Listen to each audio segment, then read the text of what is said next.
ሰላም የክርስቲያን ባይብል ቤተሰቦች እንዴት ናችሁ? ዛሬ ትንሽ አጭር ነገር እናውራ እና ምንድነው እንደ ሰው የሆነ ችግር ወይንም ስህተት ሲኖር የሆነ ጸባይ አለብና ወደ ሌላ ወደ ራሳችን ከማየት ይልቅ ሌላውን ወደ ማየት ማለት ነው።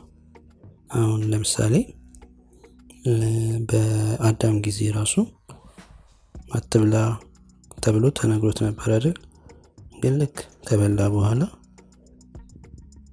ጌታ መጥቶ አትብላ ካልኩ በላ ወይ ብሎ ሲጠይቀው አዎ እና ይቅርታ ምናምን እንደማለት ወዲያው ወደ ሔዋን ነው እንትን ያለው አይደለ? ብቻ የሆነ ሰው ላይ እንትን ማለት እንትን አለብን። ምንድነው ዝንባሌ ነው ብቻ እንደዛ አለብን።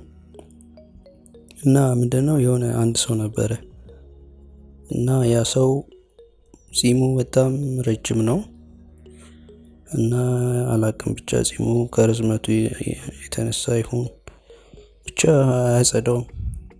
የበላውም ሲጠጣም በቃ እዛ ላይ እንትን እያለ የቆየ እየሸተተ መጣ።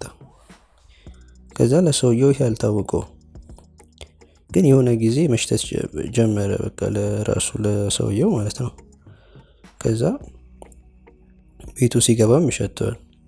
እስቲ ቆይ ክፍል ልቀይር ብሎ ክፍል ሲቀይርም ይሸተዋል። ከዛ ሞከረና እስቲ ደግሞ ከቤት ልውጣ ከተማ ልሄድ ምናምን ብሎ እዛም ሄደ። ከዛ እዛም ሲሄድ ይሸተዋል ማለት ነው። እና ምን ይላል ዓለሙ ሁሉ ለካ ገምቷል አለ። እና ምንድነው አንዳንዴ የሆነ የራሳችንን ችግር ከማየትና ከማስተካከል ይልቅ ወደ ሌላው እና ምንድነው መጽሐፍ ቅዱስ ላይ የጓደኛን ወይም የወንድምን ጉድፍ የራስን ምሰሶ ሳታይ ለምን የወንድምን ጉድፍ ላውጣ ትላለህ? አንተ ውስጥ እኮ ግንድ አለ ወይም ምሰሶ አለ ምናምን እያለ ይናገራል አይደል? እና አንዳንዴ ወደ ራሳችን መመልከት ብንችል ጥሩ ነው። ትንቢተ ዮናስ ላይ ነው አይደለ? በጀርባ በመርከብ ብቻ እየሄዱ ዮናስ ምን አለ?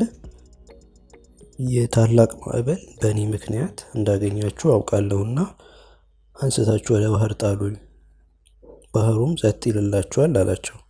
እና አንዳንዴ ራሳችንን እንድንፈትሽ ጌታ ይርዳን። ጸጋ ይብዛል።